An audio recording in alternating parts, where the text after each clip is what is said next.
तो हम लोग थोड़ी धरती पाऊं नामक कविता को पढ़ रहे थे।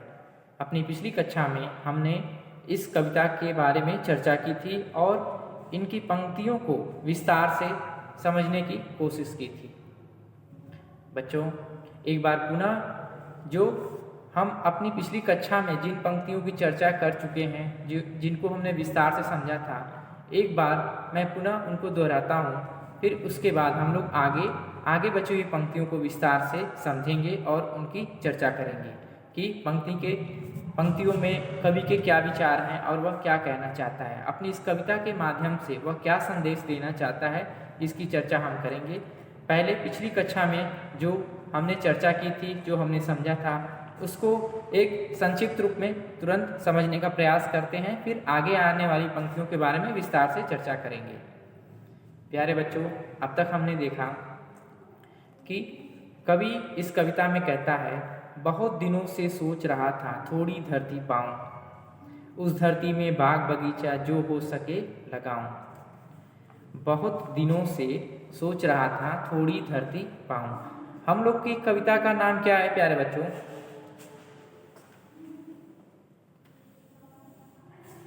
हम लोग का जो पाठ है, जो अध्याय है, उसका नाम है थोड़ी धरती पाऊं।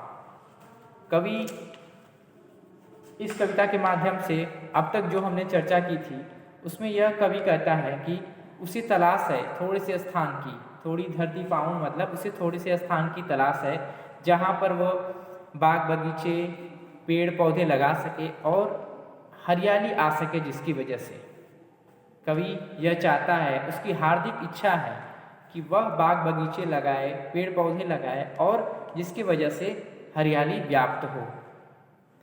तो इसी संदर्भ में कवि अपनी कविता के माध्यम से कहता है, बहुत दिनों से सोच रहा था थोड़ी धरती पाऊं, उस धरती में बाग बगीचा जो हो सके लगाऊं।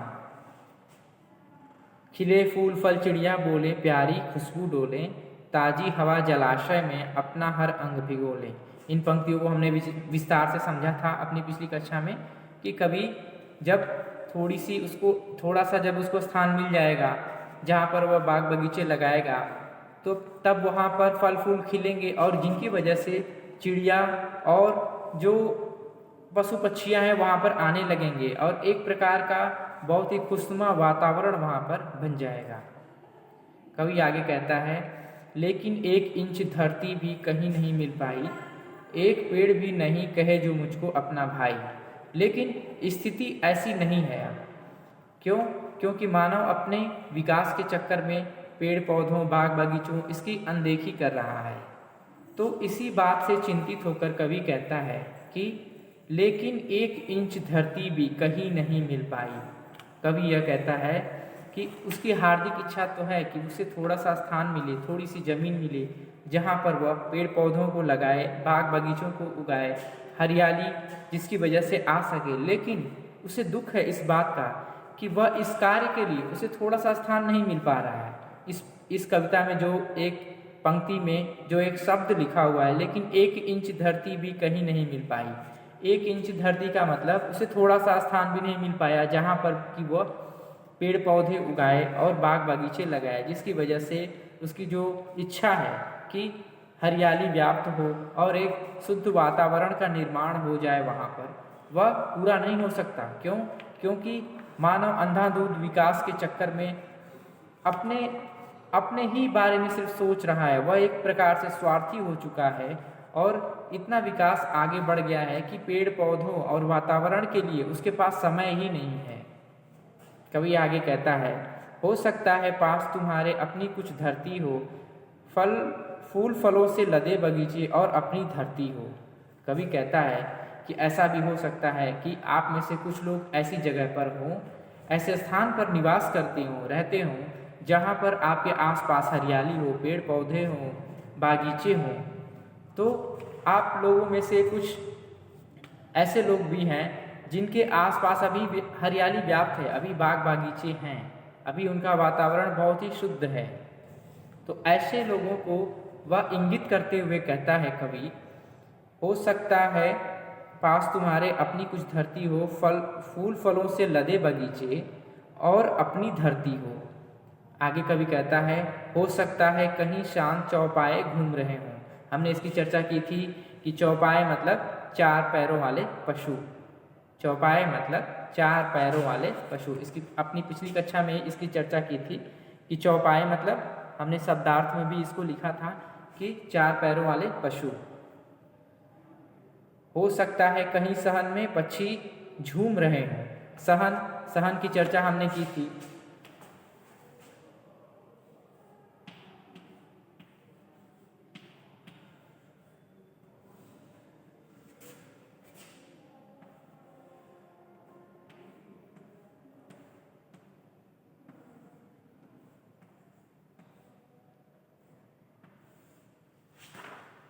सहन मतलब होता है आंगन, ठीक है। सहन का अर्थ होता है आंगन। आमतौर पर हम लोग सहन एक जो शब्द सुनते हैं वह इस प्रकार से सुनते हैं कि मुझसे अब सहन नहीं हो रहा है, इतनी गर्मी मुझसे सहन नहीं हो रही है। तो वह सहन दूसरा है और यह सहन दूसरा है। इस सहन का मतलब होता है आंगन, ठीक है। इसकी चर्चा हम लोगों ने पिछली कक्षा में की थी। तो हमने उसको हल्का सा पिछली कक्षा में क्या हमने पढ़ा, क्या हमने चर्चा की, उसके क्या अर्थ हमने समझे, उसकी चर्चा हमने आज मैंने उतनी कर दी। अब इसके आगे हम लोग बढ़ते हैं और विस्तृत रूप से विस्तार से आगे की पंक्तियों में कवि क्या कहना चाहता है, उसके क्या विचार हैं, उसको अब विस्तार से समझेंगे। प्यारे बच्चों, कवि कहता है तो विनती है यही कभी मत उस दुनिया को खोना, पेड़ों को मत कटने देना, मत चिड़ियों को रोना। कवि क्या विनती करता है? विनती मतलब क्या होता है? विनती का अर्थ क्या होता है? विनती का अर्थ होता है प्रार्थना।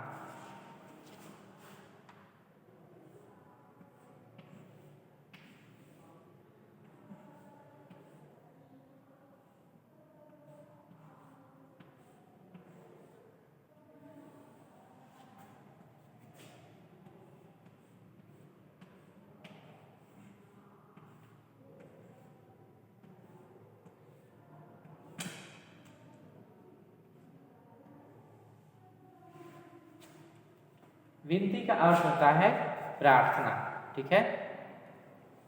या हम ईश्वर से प्रार्थना करते हैं या फिर अपने बड़े बुजुर्गों किसी से भी प्रार्थना करते हैं, विनती करते हैं, तो उसका अर्थ होता है विनती यानी प्रार्थना, ठीक है।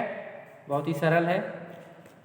तो कवि क्या विनती करता है और किन से विनती करता है? यह प्रश्न उठता है कि कवि विनती क्या करता है और किन से विनती करता है। तो कवि हम इंसानों से विनती करता है, उन इंसानों से जिनका निवास ऐसे स्थान पर है जहाँ की चारों तरफ हरियाली है, पेड़ पौधे हैं, बाग बागीचे हैं, जो ऐसे स्थान पे रह रहे हैं, उनसे कवि विनती करता है। कवि क्या विनती करता है? वह विनती में क्या कहता है? वह कहता है तो विनती है यही कभी मत उस दुनिया को खोना। किस दुनिया की बात हो रही है यहाँ पे? उस दुनिया की जो हमारे चारों तरफ व्याप्त है, जो हरियाली से भरी हुई है। वे लोग जो हरियाली भरे वातावरण में रह रहे हैं, जिनके आसपास बाग बागीचे हैं, उनको वह विनती करता है, उनके सामने वह विनती करता है कि ऐसी दुनिया को कभी मत खोना। यह एक प्रकार से आपका सौभाग्य है, यह बहुत ही अच्छा है। एक तरीके से आपका बहुत अच्छा सौभाग्य है कि आप ऐसी जगह पर हैं या फिर आपके चारों तरफ एक ऐसा वातावरण है जहाँ पर कि पेड़ पौधे की अधिकता है, पेड़ पौधों की अधिकता है, बाग बागीचे हैं, हरियाली है और वहाँ का वातावरण बहुत शुद्ध है। जैसा कि हम जानते हैं, पेड़ पौधे, बाग बागीचे, हरियाली होने की वजह से वहाँ का वातावरण एकदम मनोरम हो जाता है, एकदम शुद्ध हो जाता है और एकदम अच्छा हो जाता है। तो कवि उन्हीं लोगों से विनती करता है कि अगर ऐसी जगह पर आप हैं, ऐसा वातावरण आपके आसपास है, तो आपसे विनती है, तो विनती है यही कभी मत उस दुनिया को खोना। उस दुनिया को आप कभी मत खोइएगा। पेड़ों को अब वह दुनिया कैसे खो सकती है? जो दुनिया हमारे चारों तरफ है, जो कि हरियाली से भरी हुई है, पेड़ पौधे हैं, बाग बागीचे हैं, वहाँ का वातावरण बहुत ही उत्तम है, बहुत ही अच्छा है। तो ऐसी दुनिया को हम कैसे खो सकते हैं? तो कवि कहता है, पेड़ों को मत कटने देना, मत चिड़ियों को रोना, एक एक पत्ती पर हम सबके सपने सोते हैं, शाखें कटने पर वे भोले शिशुओं सा रोते हैं। कवि कहता है पेड़ों को मत कटने देना। कवि ऐसा क्यों कहता है? पेड़ों के कटने से क्या हो सकता है?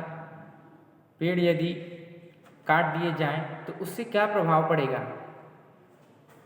कवि ऐसा इसलिए कहता है, वह कहता है कि यदि आप ऐसे स्थान पर हैं जहाँ पर बहुत अच्छा वातावरण है, वहाँ पे पेड़ पौधे हैं, बागीचे हैं, मतलब सब कुछ उत्तम है वहाँ का वातावरण एकदम शुद्ध है, वहाँ शुद्ध हवा बहती है, तो ऐसी जगह पे यदि पेड़ काट दिए जाएंगे, बाग बागीचे उजाड़ दिए जाएंगे या फिर उनकी अनदेखी यदि की जाएगी, पेड़ पौधे बाग बागीचे जो वहाँ पर हैं चारों तरफ, उनकी अनदेखी यदि करने लगेंगे या फिर उनका रख रखाव नहीं किया जाएगा अच्छे से, उनकी देखभाल नहीं की जाएगी अच्छे से, तो क्या होगा? तो धीरे धीरे वो उजड़ जाएंगे, वहाँ के बागीचे उजड़ जाएंगे, या फिर कोई पेड़ यदि काट देगा तो फिर वह हरियाली वहाँ पर नहीं रहेगी, वह धीरे धीरे बंजर जमीन के रूप में परिवर्तित होने लगेगी। धीरे धीरे वहाँ पे पेड़ों की संख्या कम हो जाएगी, वहाँ पर बाग बागीचे उजड़ जाएंगे, वहाँ पे चिड़ियों की चहचहाहट फिर नहीं रहेगी, वहाँ पे शुद्ध हवा फिर नहीं बहेगी, वहाँ का पूरा वातावरण ही धीरे धीरे बदलने लगेगा। जो कि पहले बहुत ही अच्छा था वातावरण, पेड़ पौधे और हरियाली की वजह से, अगर वहाँ पे हम उनकी अनदेखी करने लगे, उनका रखरखाव अच्छे से न किया गया, पेड़ पौधों को काटा जाने लगा, तो क्या होगा? तो धीरे धीरे वहाँ का दृश्य भी पीड़ा देने वाला हो जाएगा। पीड़ा देने वाला इस कैसे हो जाएगा? क्योंकि फिर वहाँ पर वह बात नहीं रहेगी जो वहाँ की हरियाली की वजह से होती थी, जो वहाँ पे चारों तरफ बाग बागीचे होने के वजह से जो बात वहाँ के वातावरण में होती थी, वह बात फिर नहीं रह जाएगी। तो कवि इसीलिए विनती करता है, प्रार्थना करता है और पहले से ही आगाह करता है। क्या आगाह करता है? क्या विनती करता है? क्या प्रार्थना करता है? कवि कहता है, तो विनती है यही, कभी मत उस दुनिया को खोना। इतनी प्यारी दुनिया को, इतनी मनोरम दुनिया को, इतनी सुंदर दुनिया को, जो कि पेड़ पौधे बाग बागीचे पशु पक्षियों के आने की वजह से बनी हुई है, इतनी प्यारी दुनिया को आप कभी मत खोना। ये बड़े ही सौभाग्य की बात है कि आप ऐसी दुनिया में निवास करते हैं, आप ऐसी दुनिया में रहते हैं, ये बड़े ही सौभाग्य की बात है। सबके भाग्य में ये नहीं होता कि उनके चारों तरफ पेड़ पौधे हरियाली बाग बागीचे हों। ऐसा इसलिए नहीं होता क्योंकि आज मानव विकास करते करते पेड़ पौधों की रख रखाव के लिए, उनकी देखभाल के लिए किसी के पास समय ही नहीं है, ना ही कोई विचार करता है। तो कवि इस बात से दुखी है कि उसे तो थोड़ी सी जगह चाहिए थी, थोड़ा सा स्थान चाहिए था जहाँ पर वह उगा सके। जैसा कि उसने कविता की प्रारंभ की पंक्तियों में कहा है कि बहुत दिनों से सोच रहा था थोड़ी धरती पाऊँ, उस धरती में बाग बगीचा जो हो सके लगाऊं। कविता की प्रारंभ की पंक्तियों में ही कवि अपने विचार प्रस्तुत करता है। तो उसमें कहता है, बहुत दिनों से सोच रहा था थोड़ी धरती पाऊँ, उस धरती में बाग बगीचा जो हो सके लगाऊं। खिले फूल फल चिड़िया बोले, प्यारी खुशबू डोले, ताजी हवा जलाशय में अपना हर अंग भिगोले। लेकिन वह फिर देखता है, वह क्या देखता है कि उसे थोड़ा सा भी स्थान नहीं मिल रहा है जहाँ पर कि वह बाग बगीचे लगा सके, पेड़ पौधे उगा सके, उसे ऐसा स्थान नहीं मिल रहा है। तो फिर वह देखता है कि ऐसे कुछ चुनिंदा लोग हैं, कुछ ही लोग हैं जो ऐसे स्थान पे रहते हैं जहाँ पर कि प्यारे बच्चों, तो कवि ऐसे लोगों से विनती करता है और कहता है कि तो विनती है यही, कभी मत उस दुनिया को खोना, पेड़ों को मत कटने देना, मत चिड़ियों को रोना। अर्थात कवि यह जानता है कि ऐसे कुछ ही लोग हैं, ऐसे बहुत कम लोग हैं जिनके आसपास बाग बागीचे, पेड़ पौधे, हरियाली अभी भी व्याप्त है। वो एक बहुत ही अच्छे वातावरण में रहते हैं और वहाँ का लुत्फ़ उठा रहे हैं। तो यदि वो ऐसी जगह पे रहते हैं जहाँ पे चारों तरफ हरियाली है, पेड़ पौधे हैं, बाग बागीचे हैं, तो कवि उन लोगों से निवेदन करता है, उन लोगों से विनती करता है कि ऐसे ऐसे मनोरम दृश्य को आप कभी मत खोना। ऐसा मनोरम दृश्य कब खो सकता है, ऐसा सुंदर वातावरण कब खो सकता है जबकि वहाँ के पेड़ पौधे काट दिए जाएं, वहाँ पे जो भी हरियाली है, जो भी बाग बागीचे हैं, अगर उनका रख रखाव ना किया जाए, अगर उनको उजाड़ दिया जाए या फिर रख रखाव ना करने की वजह से वे खुद ही उजड़ जाएं, तो ऐसे लोगों को वह आगाह करता है, एक तरीके से विनती और प्रार्थना भी करता है कि आप उन चुनिंदा लोगों में से हैं जिनके आसपास हरियाली है, तो आप इसको मत खोना। इसको मत खोने का तात्पर्य है, आगे कवि कहता है, पेड़ों को मत कटने देना, मत चिड़ियों को रोना। यानी पेड़ यदि कट जाएंगे तो वहाँ पे चिड़ियों का जो बसेरा है, वहाँ पे वैसे भी जब चिड़िया आके बैठती हैं पेड़ पौधों पे, या फिर जो पहले से वहाँ पे उनका बसेरा है, जो वहाँ पे उनके घोंसले हैं, या फिर जो भी वहाँ पे अन्य प्रकार के पशु पक्षियाँ आते हैं, उनका आना बंद हो जाएगा, क्योंकि वहाँ पे पेड़ पौधे हरियाली होगी ही नहीं, तो फिर पशु पक्षियाँ वहाँ पर नहीं दिखाई देंगे।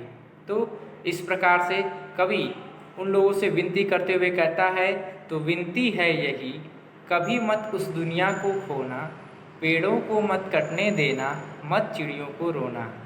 बहुत ही सुंदर भाव इस कविता में कवि इन पंक्तियों द्वारा हमको प्रदर्शित करता है।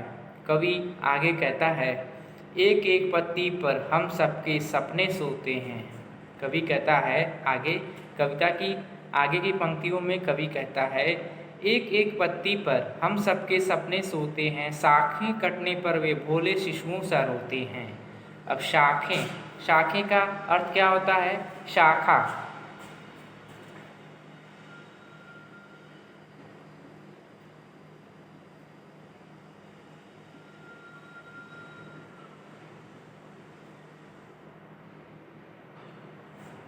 शाखा का अर्थ होता है डाली, ठीक है। जो पेड़ की टहनियाँ होती हैं, जो पेड़ की डाली होती है, उसको शाखा कहते हैं। शिशुओं का मतलब शिशु छोटे बच्चों को बोला जाता है। जो छोटे बच्चे होते हैं, नन्हे बालक होते हैं, उन्हें शिशु बोला जाता है।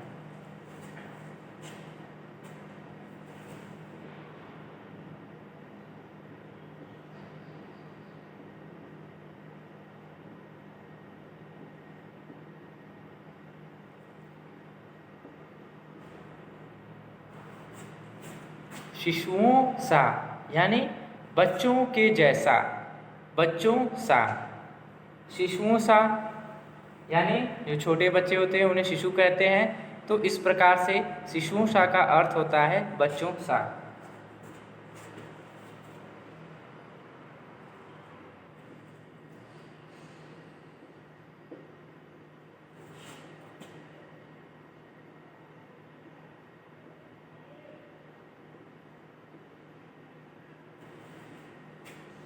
शिशुओं सा मतलब बच्चों जैसे, ठीक है।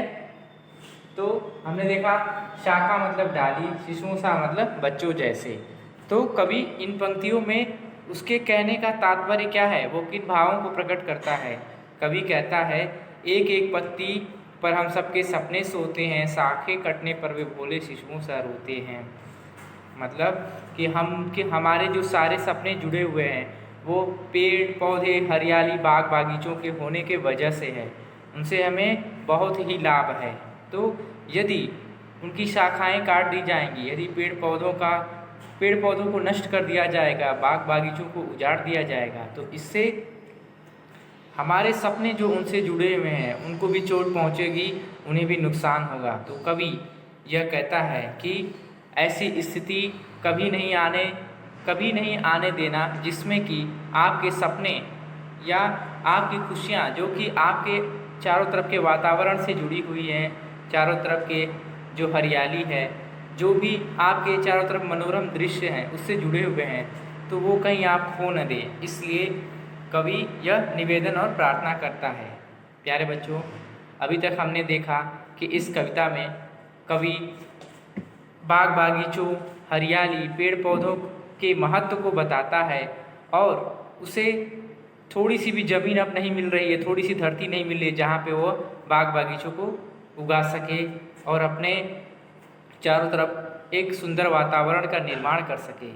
प्यारे बच्चों, आगे इस कविता में जो भी पंक्तियाँ बची हैं उसे हम अपनी अगली कक्षा में विस्तार से समझेंगे, उस पर चर्चा करेंगे। बच्चों, आपके गृह कार्य में आप लोगों को यह कविता जो है इसको पढ़ना है और अब तक जो भी पंक्तियों का हमने जिन भी पंक्तियों को विस्तार से समझा है उसे याद करना है। इसके आगे की जो पंक्तियां हैं उसकी चर्चा हम अपने अगले कक्षा में करेंगे। धन्यवाद।